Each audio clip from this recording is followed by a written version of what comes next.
이스라엘이 포로로 잡혔습니다. 멸망당했죠. 바벨론이라고 하는 나라에 의해서 이스라엘은 망해버렸습니다. 그리고 포로로 끌려가게 됩니다. 우리 성도님들 너무나 잘 아시는 바와 같이 그리고 70여 년의 시간이 지나서 포로의 생활에서 귀환합니다. 이제는 포로에서 회방되어서 이스라엘이라는 다시 자기만의 자주민족 국가를 갖게 됩니다. 그런데 그 포로 생활이 1차, 2차, 3차에 걸쳐서 헤어져요. 1차는 스룹바벨에 의해서 포로가 귀환이 되고요. 2차는 에스라라고 하는 모두가 잘 아는 학자 에스라를 통해서 포로가 귀환됩니다. 3차는 느헤미야라고 하는 성경에 있지요. 느헤미야서, 성벽을 재건했던 그 느헤미야에 의해서 3차 귀환이 일어납니다. 이후에 성전과 성벽이 다 만들어지고 포로 귀환이 끝난 이후에 이 말라기가 기록된 겁니다. 그런데 이 말라기의 기록의 17절의 말씀을 저희 함께 읽어보도록 하겠습니다. 함께 읽겠습니다. 시작.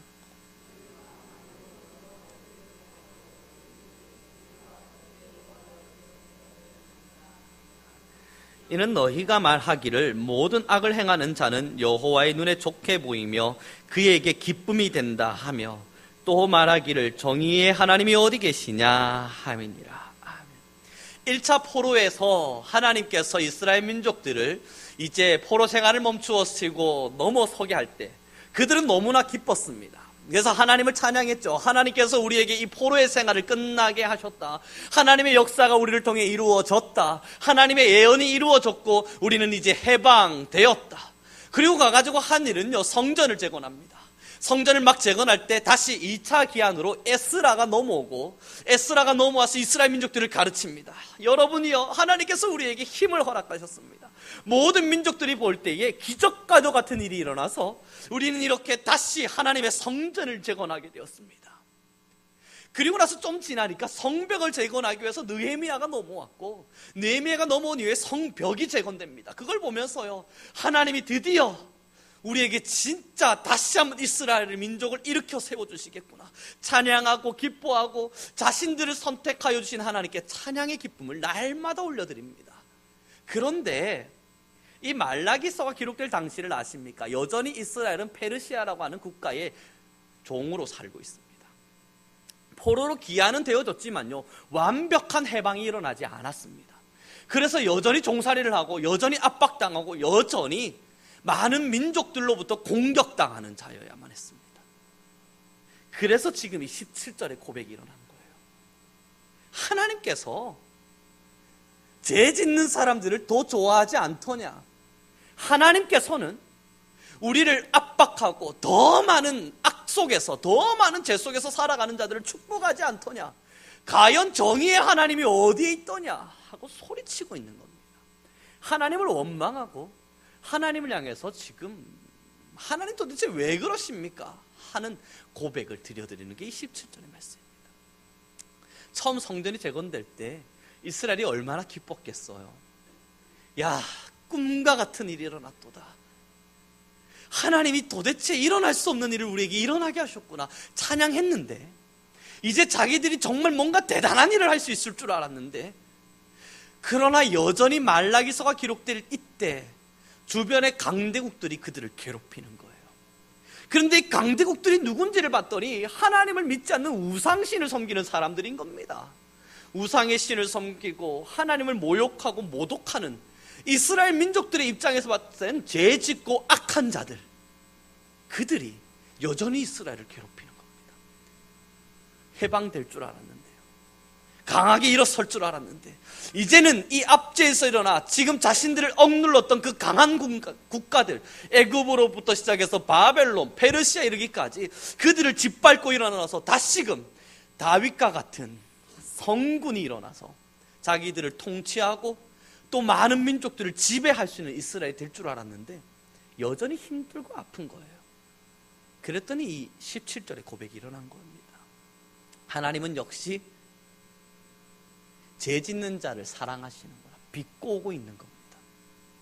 이 말라기서가 기록될 당시 이스라엘 민족들이요, 하나님은 역시 죄 짓는 자를 사랑하시는구나. 암만 기도해봐라, 죄 짓는 자들에게 하나님은 더 축복하시고, 아무리 하나님께 헌신해봐라, 죄 짓는 자들을 더욱더 풍요롭게 하시며, 아무리 하나님께 사랑을 고백해봐라, 하나님은 역시 죄 짓는 자들을 더 사랑하는구나. 제 정의의 하나님은 이 땅에 없어. 정의의 하나님이 과연 어디에 있어? 하고 고백하고 있는, 하나님을 비꼬고 하나님을 모독하고 하나님을 모욕하고 있는 장면입니다. 그렇죠. 과연 우리에게 있어서 고난이 언제쯤 해결될까요? 과연 우리 믿는 자들에게 있어서 언제쯤 이 걱정이라고 하는 게 사라질까요? 과연 우리 믿는 자들에게 있어서 마음의 평안과 안식, 정말 천국과도 같은 그 화려한 인생, 과연 우리에게 언제쯤 찾아올까요? 10여 년의 시간을 기도하고 하나님을 섬겨도 여전히 우리의 마음엔 근심과 걱정이 있습니다. 20여 년의 시간을 넘어서 하나님께 날마다 기도함으로 하나님께 붙잡혀 보지만, 그럼에도 불구하고 지금 우리의 마음엔 걱정과 근심이 있습니다. 언제쯤 하나님이 이 걱정과 근심을 상실하게, 사라지게 해주실까 꿈꾸지만, 그래서 이 걱정 하나가 사라졌나 했는데 돌아서니 꼬리에 꼬리를 물듯 또 한 놈이 나타나 걱정스럽게 하고 근심하게 하고 마음을 아프게 합니다. 하나님, 지금 제가 병들었습니다. 이 병에서 나를 해방시키신다면 주의 나라를 위해 일하겠습니다. 기도했더니 그 병을 낫게 하셨습니다. 그리고 나선 또 다른 병이 우리를 찾아옵니다. 결국 우리는 끊임없는 고난과 근심, 걱정, 아픔, 병, 많은 힘듦에서 해방하지 못한 채 이 자리를 살고 있습니다. 그랬더니 믿는 자들 중에 참 많은 이들은요, 기도하며 고개를 돌려 이야기를 합니다. 하나님, 저렇게 기도하지 않는 자들도 승승장구하는데, 저렇게 하나님을 안 섬기는, 우상의 신을 섬기는, 다른 종교를 믿고 하나님을 믿지 않는 저 사람들도 저렇게 승승장구하는 것 같은데 왜 저희에겐 이러한 고난을 주시는 겁니까? 과연 우리의 기도를 듣는 하나님은 어디 계십니까? 과연 정의를 실현하신다 말씀하셨고 우리를 사랑하시고 우리를 다스리시겠노라 약속하신 그 하나님은 도대체 어디 있는 겁니까? 하소연하듯, 하나님을 때로는 원망하고 비꼬듯 기도하며 우리를 사랑합니다. 그러나 사랑하는 우리 성국의 성도 여러분, 솔로몬의 고백을 들어보시죠. 이 세상 만사에 고민 없이 걱정 없이 사는 자 누구란 말인가? 이 덧없는 세상사 속에서 정말 모든 것을 누리고 모든 것을 가지고 정말 태평 성대를 누려가며 살아가는 자가 누가 있단 말인가? 헛되고 헛되고 헛되니 모든 것이 다 헛되도다. 우상신을 섬기는 많은 사람들이 승승장구하는 것 같죠. 그러나 그들도 물러나지 않는 걱정과 근심 속에 날마다 헤매듯 살아가는 사람들일 겁니다. 사랑하는 우리 성도 여러분, 하나님을 믿는다는 건, 하나님을 섬긴다는 건 이 이스라엘 민족과 같이 자신들의 환경에 따라 변화되는 것이 아닙니다. 이스라엘이 왜 날마다 하나님으로부터 질타당하고요, 지금 우리 설교를 통해서 혹은 성경 말씀을 통해서, 성경 공부를 통해서, 아니면 우리 하나님의 말씀을 나누는 사람들을 통해서 이스라엘이 왜 맨날 욕먹는 줄 아십니까? 그분들이 하나님을 사랑하지 않아서가 아닙니다.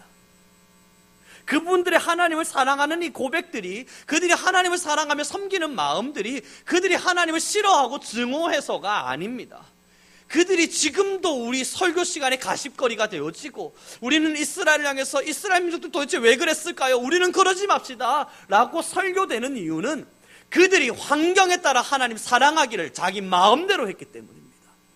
때로는 하나님을 사랑한다 했다가 물이 없으니까 하나님을 원망하고요, 때로는 하나님을 사랑한다 했다가 먹이가 없자 하나님을 향해 삿대질을 하고요, 하나님께서 주신 은혜 너무너무 좋다 찬양했다가 때로는 자신들의 삶의 고달픔과 어려움이 찾아오자 하나님 도대체 왜 그러십니까? 하나님을 향해서 불평을 늘어놓고 시작하고, 이스라엘 민족이 질타를 받고 이스라엘 민족이 지금 설교와 강단에서 끊임없이 이러한 믿음은 본받지 말아야 된다 이야기되는 이유는 하나님을 사랑하는 고백이 없어서가 아니라 때를 따라 시간을 따라 환경을 따라 자기들의 마음대로 하나님 사랑하기를 변화시켰기 때문에 자기들의 선택에서 하나님을 사랑하는 거예요. 자기들이 기쁠 때는 하나님을 사랑하고 자신들이 슬플 때는 하나님을 사랑하지 않은 겁니다. 자신들이 행복할 때는 하나님께 행복을 고백하고 자신들이 불행하다 느껴질 때는 하나님을 원망했던 겁니다. 자신들이 생각하는 바대로 말입니다. 자기 이스라엘 민족들이 자기들이 생각하는 관점과 개념과 자신들이 바라보고 있는 삶의 환경 속에서 행복하다 누려지면 하나님을 찬양하고요, 자기들이 볼 때 원망스럽고 불평스럽고 자기들이 볼 때에 화가 나면 하나님을 향해서 화내는 것을 서스름없이 했기 때문에 하나님은 그들을 향해 저주하셨고 하나님은 그들을 향해 원망하셨고 하나님은 그들을 불쌍히 여기신 겁니다. 왜 그러느냐? 사랑, 과연 사랑이라는 것이 어떠한 것입니까? 뉴스 기사를 하나를 보았는데요, 한 젊은 연인이 사랑하더라고요. 그렇게 사랑했다가 한 남자가 이제 시한부 인생길을 가게 됐습니다. 그 시한부 인생길을 가게 되자 그 여자친구에게 떠나라, 나는 이제 곧 죽을 사람이다, 나를 떠나라 라고 이야기를 했습니다. 그리고 나서 이 젊은 여인이요, 그 남자를 떠났답니다. 떠나가지고 돌아서 자기의 삶을 열심히 사는데 그 남자를 떠나고선 자기가 살 수가 없더래요. 그래서 다시 남자에게 돌아가서 그 남자의 시한부 인생길을 같이 합니다. 힘든 걸 같이 나누고 남자의 아픔을 함께 나누죠. 그리고 나서 마지막 그가 죽기 전 결혼식을 올립니다. 나에게 있어서는 내가 사랑할 남자는 당신뿐입니다. 사랑하는 우리 성도 여러분, 사랑이라고 하는 건 환경 때문에 변화되는 게 아닙니다. 사랑이라고 하는 건 내가 먹고 싶은 대로 먹는 것이 아닙니다. 내가 취하고 싶은 대로 취하고 내가 가지고 싶은 대로 가지는 건 그건 사랑이 아니라 이기적인 겁니다. 이기적인 것. 자기를 사랑해서 그 사람을 이용할 뿐인 거죠. 사랑하는 우리 성도 여러분, 하나님을 향한 사랑이 무엇입니까? 우리는 하나님을 이용하기 위해 하나님을 사랑하시나요? 하나님이 이용되어만 하겠어요? 내 삶에 내가 지금 행동하고 내가 지금 숨쉬는 이 공간에 하나님이 이용당하셔야만 할 것 같아요. 그래서 하나님을 사랑한다 고백하시나요? 아니면 어떠한 환경일지라도 하나님을 사랑하시나요? 우리가 고백할 수 있는 하나님을 향한 사랑은 환경에 좌지우지되지 않기를 소망합니다.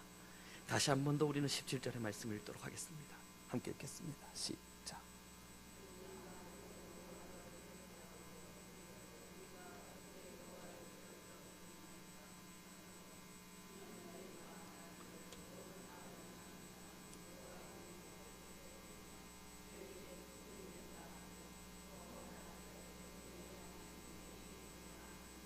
아멘. 이 이스라엘의 민족의 이러한 고백을 우리는 본받아서는 되지 않습니다. 이스라엘 민족이 이러한 것을 보면서 우리는 서로 욕할 수는 있지만 한 번쯤 우리를 돌아봐야 할 필요가 있습니다. 정말 나는 굳건히 서 있는 믿음의 사람인가? 어떠한 환경, 어떠한 풍파, 어떠한 바람, 어떠한 태풍이 몰아치더라도 흔들리지 않는, 환경 따위에 좌지우지되지 않는 하나님을 향한 굳건한 사랑 위에 서 있는가?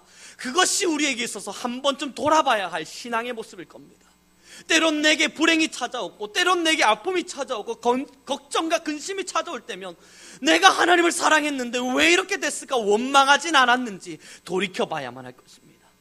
우리의 환경은 하나님을 사랑하는 데 있어서 선택할 수 있는 조건이 되지 않습니다. 우리의 환경뿐만 아니라 우리가 살아가는 삶의 어떠한 것이라 하더라도, 우리가 누려지게 될 어떤 환경이라 하더라도 하나님을 사랑하는 데 있어서 그것을 바꿀 수 있을 만한 대단한 힘을 가지고 있지 않습니다. 우리는 하나님을 진짜 사랑하는 하나님의 백성들이기 때문입니다. 사랑하는 우리 성도 여러분, 많은 목회자들 중에는요, 지금처럼 이렇게 우리 성민교회와 같이 작업물을 가지고 있는 교회도 있지만 지금도 힘들게 살아가는 목회자들이 있습니다. 제가 참 존경하는 분 중에 한 분이 계신데, 그분은 원래 예전에도 설교하듯 한 번씩 말씀드린 바와 같이요, 미국에서 굉장히 좋은 의과대학을 나왔어요. 거기서 원장의 자리를 받았습니다. 그래서 이제는 미국에서 떵떵거리고 살 수 있는, 거기 졸업하고 한국에 왔다가는 한국의 가장 좋은 의과대학의 원장 자리 정도는 충분히 차지할 수 있는 사람이었습니다. 근데 그가요, 제가 그를 어디서 만났냐면 선교센터에서 만났습니다. 선교센터에서 선교 훈련 받으려고 제가 땅 찾아갔더니 한 노인 한 분이, 한 50대 정도 돼 보이시는 그분이 한 분이 다 앉아 계시는 겁니다. 함께 나눕니다. 어디서 오셨습니까? 아, 예, 저는 미국에서 왔습니다. 영어를 너무너무 잘하는 거예요. 미국에서 왔대요. 어느 대학을 졸업하셨습니까? 듣자마자 정말 거기를 졸업하셨습니까? 그리고 나서는요, 거기 그냥 졸업한 정도가 아니라 그쪽 대학에 소속되어 있는 병원의 원장 자리를 하시다가 하나님의 사랑이 너무너무 좋아서, 하나님의 사랑이 너무너무 좋아서 선교의 자리에 동참하신 겁니다. 뭐가 꿈이었냐고요? 파라과이라고 하는 나라에 가서 아무것도 가지지 못한 아이들을, 그들을 치료하고 그들을 가르치고 그들에게 희망을 주고 그들에게 소망을 주는 게 자기의 꿈이래요. 그래서 그는요, 6개월간의 선교 훈련을 마치고 파라과이로 날아갔습니다. 그 좋은 원장 자리 박차고요, 그 좋은 자리 다 내려놓고 가장 오지라 불려질 수 있는 그러한 자리를 찾아갑니다. 사랑하는 우리 성도 여러분, 하나님을 사랑한다는 것이 무엇을 말하는 것 같으십니까? 많은 목회자들이요, 자기 나름대로 똑똑한 지식을 가지고 있습니다. 목회자가 되기 위해서 나름의 공부를 해야만 합니다.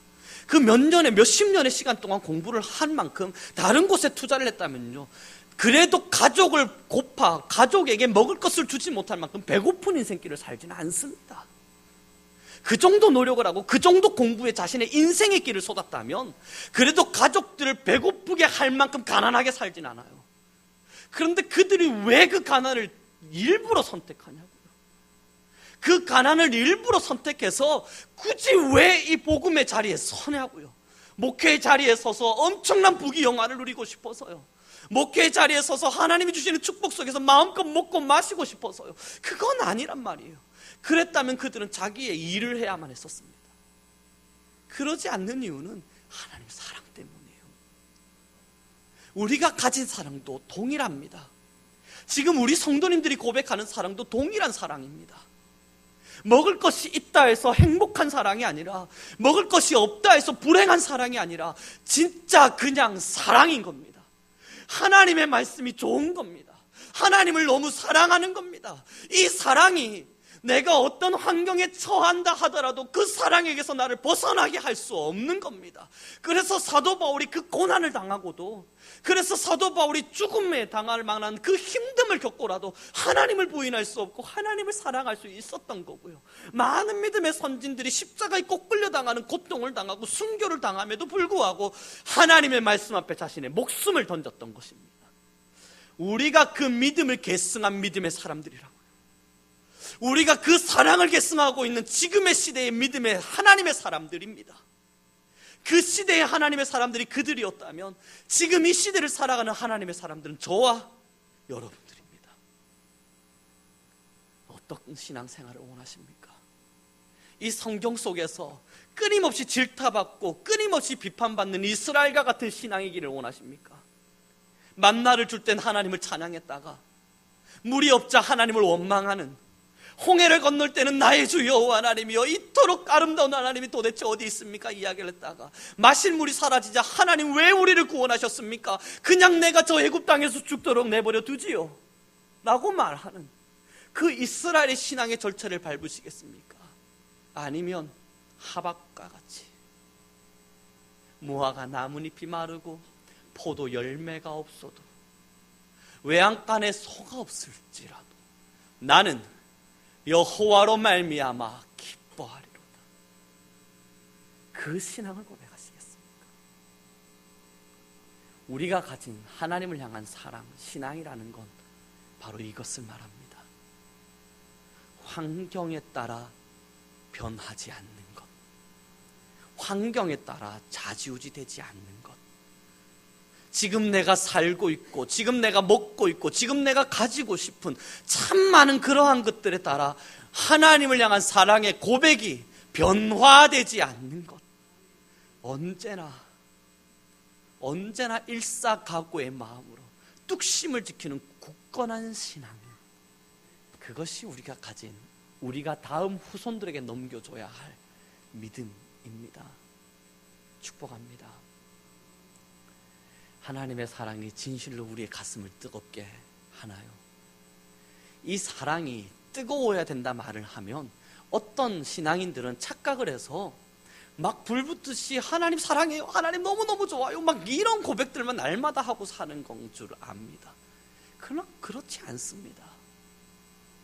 하나님을 향한 사랑이 있다는 건 막 이 가슴이 너무너무 벅차 올라가지고 그런 게 아니고요, 그냥 하나님의 말씀에서 하나님 앞에 서서 살아가는 이 삶, 자기가 살아가는 이 삶을 충분히 누릴 줄 아는 것입니다. 그게 무엇이냐고요? 우리 함께 사랑하는 자들과 함께 사랑에 대한 것들을 고민해 보죠. 정말 사랑했어요. 누군가를 정말 사랑했어요. 처음 연애를 하고요, 그 연애 속에서 진짜 사랑했어요. 그런데 이 사람에 대해서 잘 아냐고요? 몰라요. 그런데 이 감정이 뜨거워져서 사랑하고 있는 듯 느끼는 거예요. 그 사람이 뭘 좋아하는지, 어떤 걸 먹고 싶어 하는지, 어떤 것을 하는지 눈빛을 봐도 몰라요. 그런데 감정이 벅차올라요, 초기 연애 때. 그래서 너무너무 좋아요. 얼굴만 봐도 좋아요. 그냥 좋아요. 만나는 게 기다려져요. 이것을 사랑이라 이야기합니까? 맞아요, 사랑이에요. 시간이 흘렀습니다. 1년이 지나고 2년이 지나고 10년이 지났어요. 이제는 그때 그 초창기 사랑했던 그 사랑 같은 그런 감정은 없는데, 지금 그 사람이 하는 말이 뭔지를 알겠어요. 그 사람이 뭘 좋아하는지를 알겠어요.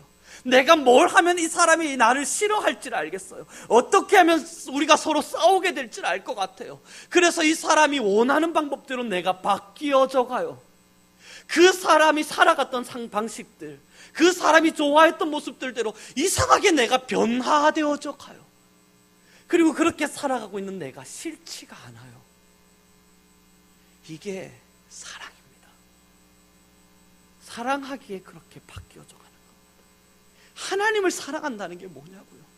이제는 하나님이 우리를 통해 뭘 원하는지를 알 것 같아요. 어떻게 하면 하나님이 나를 보고 싫어하실지를 알 것 같아요. 그래서 하나님이 싫어하는 거라면 그냥 하고 싶지가 않은 거예요. 그리고 하나님이 원하시는 거라면 그냥 그것을 드리는 것이 아깝지 않고, 그것을 주는 것이 아깝지 않고 계산되지가 않아요. 이것이 사랑입니다. 하나님을 사랑한다는 거, 하나님을 사랑한다는 건 바로 이러한 것을 말합니다. 사랑하는 우리 성도 여러분, 우리의 신앙의 연수가 닿을수록 우리에게 고난이 사라지나요? 그렇지 않습니다. 저희 목회 인생길 하나님 앞에서 올바로 서면 하나님께서 이 목회의 현장을 판판대로로 열어서 아무 걱정도 근심도 고민도 없는 목회의 현장으로 만들 거라고 제가 꿈꾸는 줄 알아요? 그렇지 않아요. 절대 그런 꿈꾸지 않아요. 분명히 시험이 찾아올 거고 유혹이 찾아올 겁니다. 분명히 어려움이 찾아올 것이고 그것 때문에 고민하고 아파하는 날들이 있을 겁니다. 그래서 하나님께 기도해야 될 날들이 반드시 있을 거라고 알아요. 그러나 원하는 건 그때 흔들리지 않는 걸 원하는 거예요.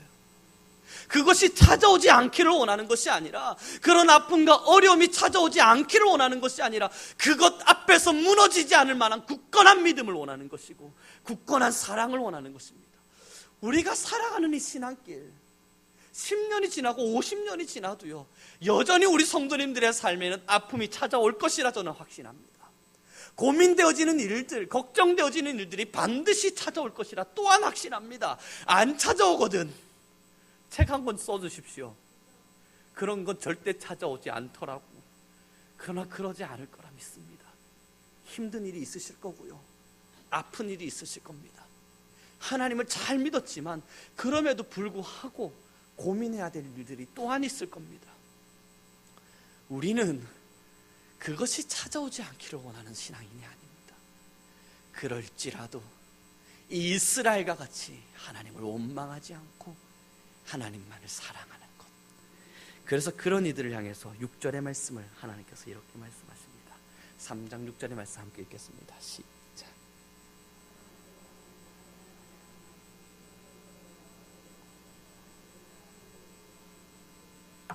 6절에 그래서 하나님이 이렇게 고백하는 겁니다. 나 여호와는 변하지 않겠노라. 우리가 변하지 않으면 하나님은 항상 그 자리 그 모습 속에 우리와 함께 하실 것입니다. 하나님이 약속하셨어요. 나는 변하지 않겠노라. 그리고 말씀하십니다. 너희가 절대 소멸되지 않으리라. 사랑하는 우리 성도 여러분, 이 약속을 굳건히 붙잡으십시오. 고난과 힘든 아픔 찾아옵니다. 그러나 하나님이 변하지 않고 우리를 지키실 것이라는 것, 그것을 믿으시길 바랍니다. 나아가 그 환경과 삶의 어려움들이 내 믿음을 변화시킬 수 없다는 그것을 믿으시고 그 신앙이 진짜 신앙임을 마음으로 다지시길 바랍니다. 우리는 굳건히 서야만 합니다. 앞으로도 사탄은 끝까지 우리를 유혹할 것입니다. 이렇게 유혹했나 싶을 만큼, 이렇게 우리를 시험했나 싶을 만큼 대단한 괴략과 대단한 꾀를 가지고 우리를 넘어뜨리려고 다가올 것입니다. 우리는 이제 필요한 것, 하나님이 변하지 않겠노라 약속하셨으니 우리에게 필요한 것은 굳건한 마음입니다.